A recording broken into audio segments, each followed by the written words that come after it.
What is going on, you guys? Welcome back to the channel. I'm seated in a position that I do to start a lot of my older videos, but I'm not where I usually am located.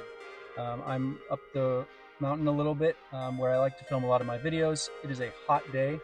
In my last video I uploaded at the very beginning, I did mention that I wanted to talk about my thoughts on kind of where things are with the industry, off-roading, overlanding, and really talk about why I built my truck the way I did, and kind of give some feedback and talk to you guys a little bit more about it. Things have really evolved. I got my truck, like I mentioned in a lot of my videos. This is a 2018. I try to keep it as good and as up to date as possible, but it is what it is, and we are where we are.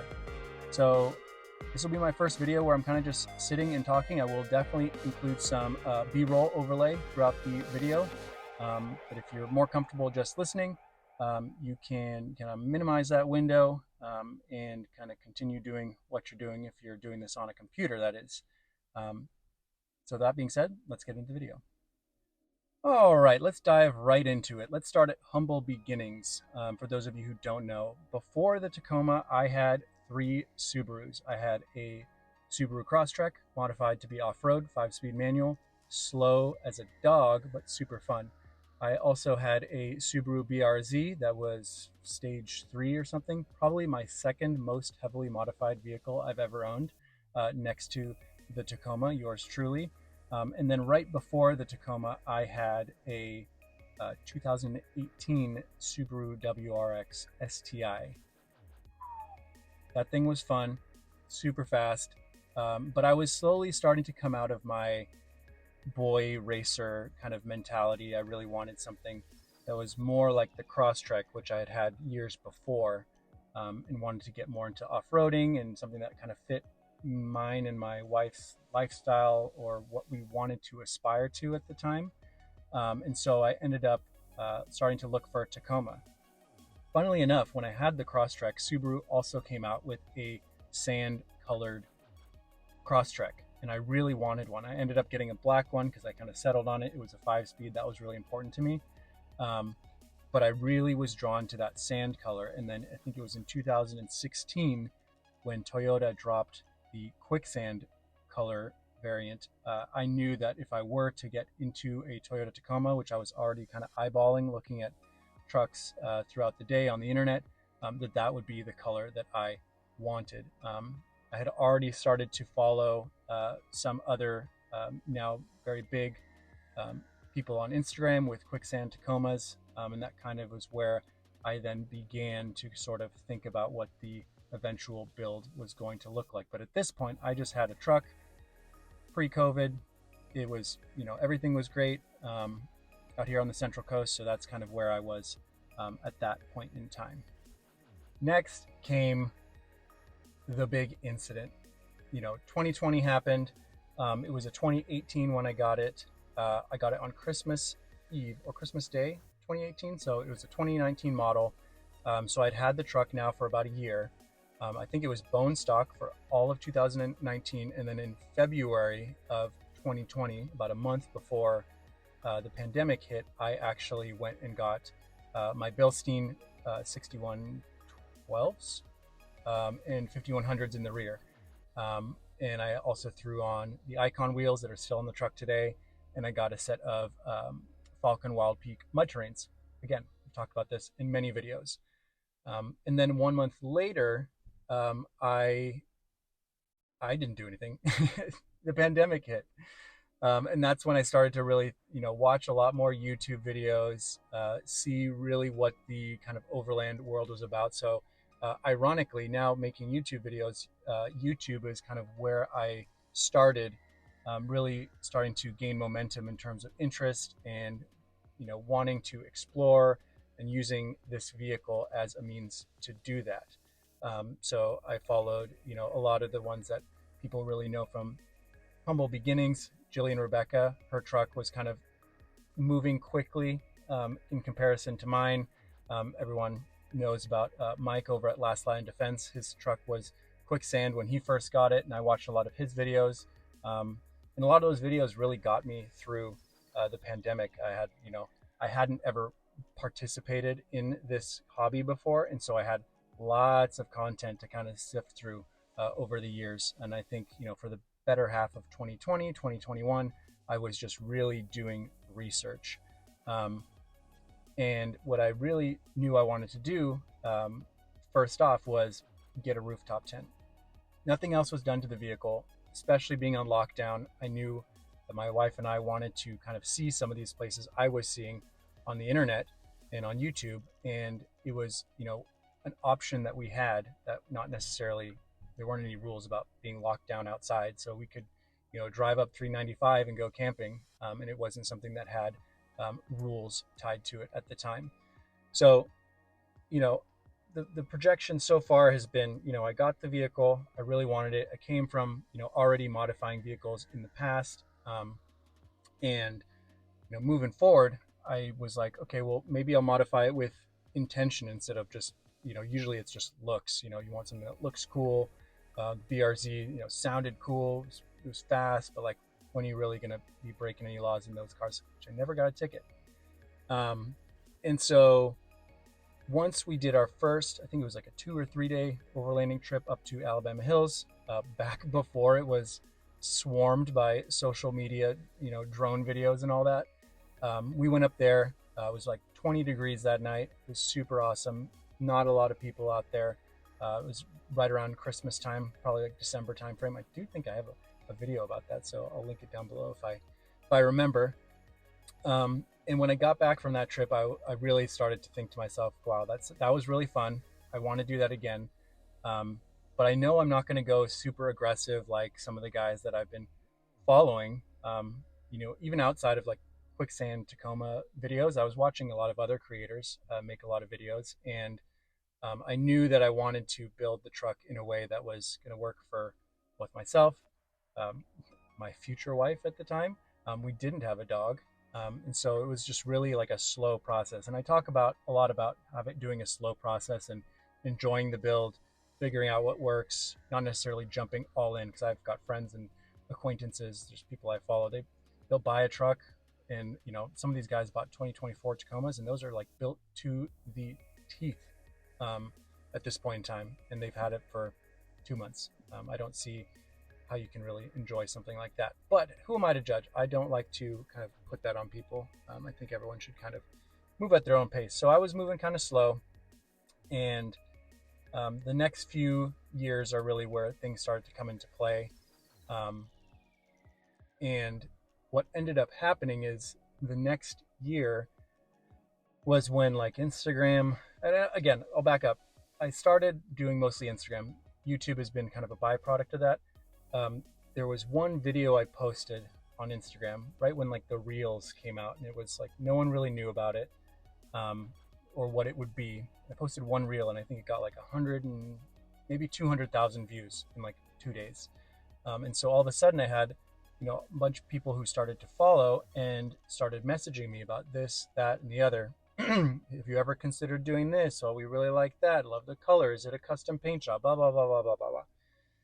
And so that turned me, it really made me feel good, obviously. And I really wanted to kind of appease and kind of help people in a way where I could provide feedback and, start to test new products, get out as much as I could. And I really just enjoyed photography in general. Photography, cars, two things that I really enjoy.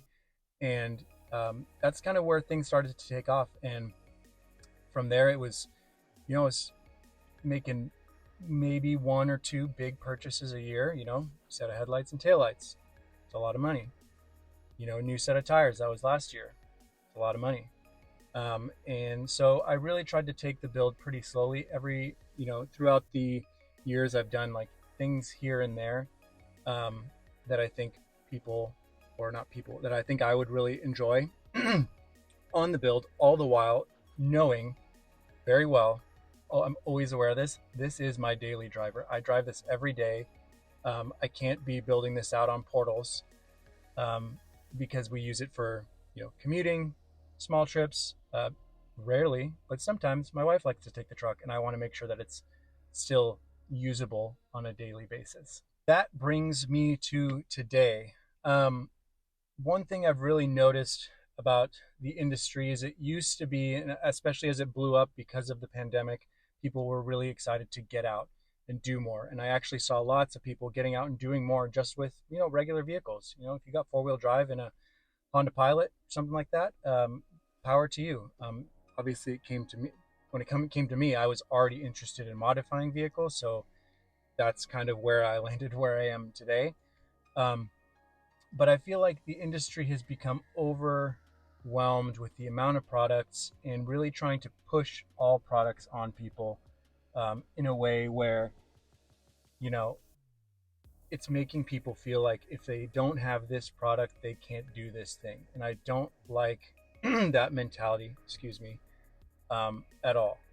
I think that if you got to work, everyone's got to work within their means. Everyone's kind of got their battle that they're fighting on their end, on the back end, that you don't see on camera, that you don't see on Instagram. So I think that it's really becoming somewhat of a, I guess, flooded or diluted industry. And a lot of people are just building for the sake of marketing nowadays. Whether it's your personal vehicle and you're just, I guess, I'm even at fault a little bit too. I work with a lot of companies, which I really enjoy working with. But the partnerships are primarily, based off of, hey, we want to showcase this, that, and the other. And obviously then I get to use this, that, and the other. Yep. Lady's just slowing down, seeing what I'm doing. At any rate, yeah, we're just kind of, it's just kind of a big show these days. And I feel like there's not enough of us kind of getting out. I'm speaking about myself here. We're not getting out enough using the products we have. And there's also there's a lot of shaming going on out there. There's people who, if you don't run this and you don't run that, you can't sit with us. And I'm trying to kind of see what we can all do to kind of break that stigma, because like I said, everyone's kind of got whatever they've got going on the back end of things. So that's kind of the thing number one. Number two is just kind of people building too fast, and kind of breaking things. I still see people, they throw 37s on there. I can tell by the progression of the build, whether I'm following on Instagram or YouTube, that this person, just wait, give it like 2 months, we're going to see a video or a post where they're just breaking stuff. And if that's what you're into, you come from the rock crawling world, by all means, go for it. But for me, when I think of, what I want to avoid, it's breaking things. And that's why, I have, I don't run 35s. I don't have bumpers yet. Something to consider here pretty soon. I did have one on order. Anyway, I digress. So people doing things too fast, not doing enough research. I think, people need to really dig deep, watch. I'm not saying watch videos like this. I don't consider myself a professional, but I've definitely been around the block quite a few times, having owned this vehicle for about 5 years. So, making sure people are doing their research is kind of paramount. And then the third thing I did want to touch on, and I kind of just did breeze over it, was kind of people judging others on their builds. At the end of the day, like I said, I came from the automotive, I already came from like the tuner, modify your vehicle world. So like to a certain degree, we all want to have our trucks look cool. So making your car look cool, and maybe you don't go out all the time, that's totally fine. More power to you. Obviously myself, everyone who's subscribed and following you, we want to see what you have in store. But I think, yeah, if you want to do whatever you want with your vehicle, I think that's fine. I think there's a lot of people who have some sort of, elitism, where they think, well, I go out on week-long trips and I've got 100,000 subscribers. I'm like, that's cool. I follow you guys. I like the content you make, but not all of us are, built the same, I guess you could say. No pun intended. So I think that that's something that everyone needs to consider as well, and be a little bit more considerate of. This is a community that is highly regarded as one of the most supportive and involved communities. We all like to support each other and comment on, when there's a sweet photo, or triumph when someone's been saving a lot of hard-earned money on a specific thing. We want to make sure that we're kind of, making one another feel good. To see it slowly, from my perspective, kind of take a step backwards in a way, I'm not a huge fan of it. I hope it kind of resolves itself soon. Right now we got this, 4-cylinder Tacoma versus, old school 3rd-gen Tacoma. It's like, they're both Tacomas. The world's going to keep changing. I'm biased. I love my 3rd-gen, but there's always going to be people who bring you down and give you information that might not necessarily make you feel the way that you want. You might jump into a video, be like, wow, that made me feel terrible. Like, now I regret this, that, and the other. Every single modification you put on your vehicle should be for you, whether it's something that you're going to use and abuse or not. That shouldn't have any impact on how, others, treat your build or comment on it. I think that that's not something our community needs right now. So I'm kind of here nearing the end of my rant. This isn't even a rant. This is a video I've actually been wanting to make for quite a long time now. But my main question, it might be the title of the video, it might not, is overlanding dead? Is it dying? I think with a lot of car communities, there is the bubble. And I think for overlanding, it was, right when the pandemic hit. I think that's when it became really popular. Excuse me. I had like I said, I had my Crosstrek. If I have a photo, I'll drop it down below. Back in 2017, 2016, I had a Tepui rooftop tent. It's probably a brand no one even knows anymore. I hope they still do. Tepui, I love you. That tent was amazing. But yeah, I think we've already passed the bubble.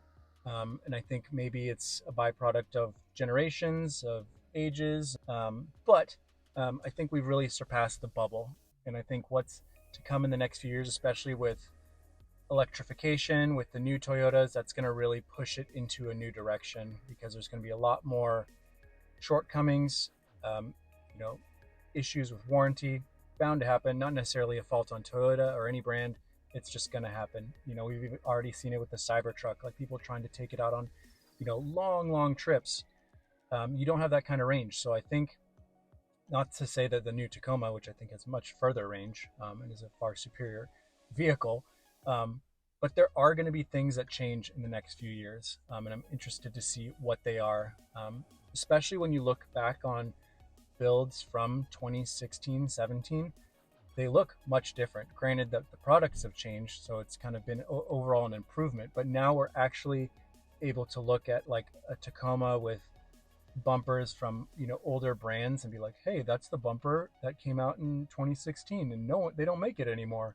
Same with Bedrocks, or my style rooftop tent. It's an old rooftop tent style. No one really likes them anymore. I feel like people bash on them in videos all the time, and that's totally fine. I like it. I like the way it looks. Let me know what you guys think. But there's tons of new products that are really going to push this hobby, off-roading, overlanding, into a new direction. Kind of a just quick aside is, we have all these new campers. GFC kind of pioneered the clamshell camper. Now there's dozens of different companies making these clamshell campers, which are going for $5,000 to $10,000. That's also a huge part of the world of overlanding and off-roading. It's not cheap, and it's not getting cheaper. If anything, it's skyrocketing in price for some of the things that you might want. I've even noticed linking products and videos down below, knowing well what I paid for a product back in 2018, that it's almost double the cost now. That's just byproduct of inflation. That's what's going to happen with a lot of the newer modifications, and I don't think it's not necessarily a bad thing. It's just kind of where we're headed. So do I think overlanding is dead? No. I was part of the Subaru community. Before that, I owned, 2 hot hatchback Volkswagens. I was very heavily involved in like the lowered Volkswagen slam your car to the ground scene. And that was a lot of fun. And I still see, slammed Volkswagens all the time. So I still know it's alive, whether you're part of that community, part of that, movement or not.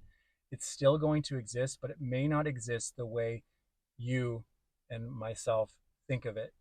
Because at the end of the day, you are the main character in your life, in your movie, how it's playing out. So if you're like, oh, like, the Subaru community really, doesn't exist anymore.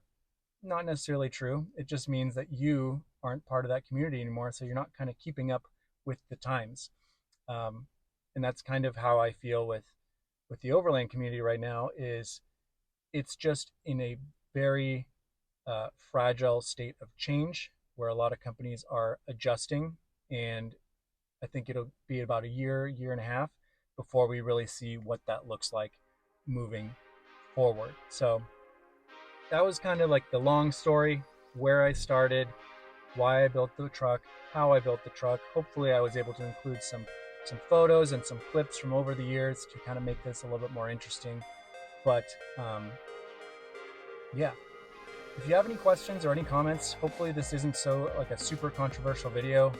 I'm always one to kind of, put stuff out there. I'm always trying to help you all find the best way to kind of navigate this industry with products and videos and trails, and showing you guys all about it. But yeah, if you have any questions, comments, leave them down below. Give this video a like. Thank you so much for sticking around. If you watched all the way to the end or listened all the way to the end, I really appreciate every single one of you. And until next time, enjoy the ride.